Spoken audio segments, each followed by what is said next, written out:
Tell me how you're feeling for your upcoming fight against Tizzo. Feeling pretty good. I'm down here in Florida, training with our top team, and been training really hard. And I feel good.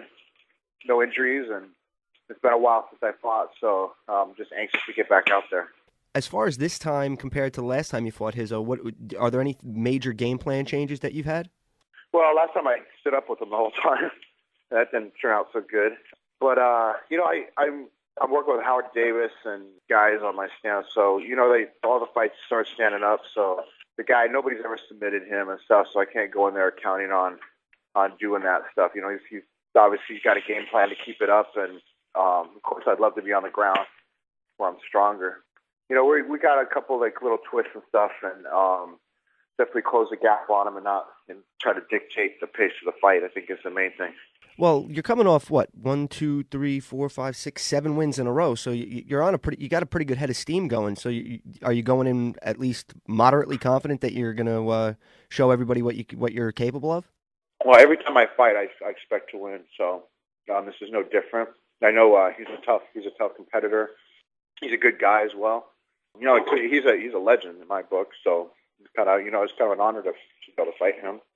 I fight to win, so going in there, expecting to win and did nothing else. But at the same time, it's not going to be an easy fight, obviously. I do notice that you and Pedro have a couple of opponents in common, namely some of the bigger heavyweights. You guys are considered some of the top 10 to 15 heavyweights in the world.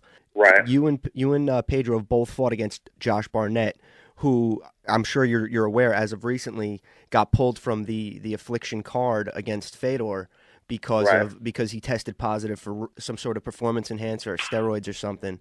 This isn't the first time in his career.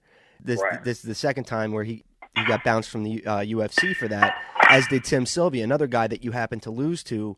But I noticed that those two guys both are, I guess, proven steroid or performance enhancer abusers, and I wanted to get your feelings on that. Would you like to go head-to-head with either one of those guys again, just to clear the air and make sure that they're in it for a clean fight?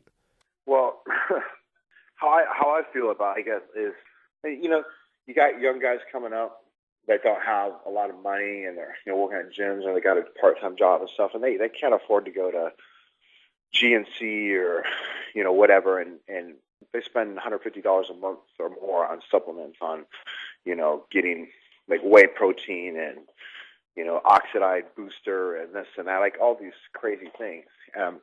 The pros and guys who are more established or whatever at bigger fights are able to afford, just maybe better situation, are able to afford that stuff. Someone else might not. So you already have their kind of like coming from different, or not really a level playing field. So I think everything, if it's available on the market or it can be prescribed, I think it should be legal for everyone. And all these people that are getting tested or banned or all the stuff that, who knows what they're taking, if it's good or like how much. I remember coming out of high school, and I took steroids right out of high school. This guy, a local gym guy was telling me what to take and this. Man, my blood pressure went through the roof. I almost had to go to the hospital. All stuff. I had no idea. He had no idea, And, I've heard horror stories of people getting infections. And I have a buddy in England that almost lost his leg because he took some dirty stuff. And it's like, why do that?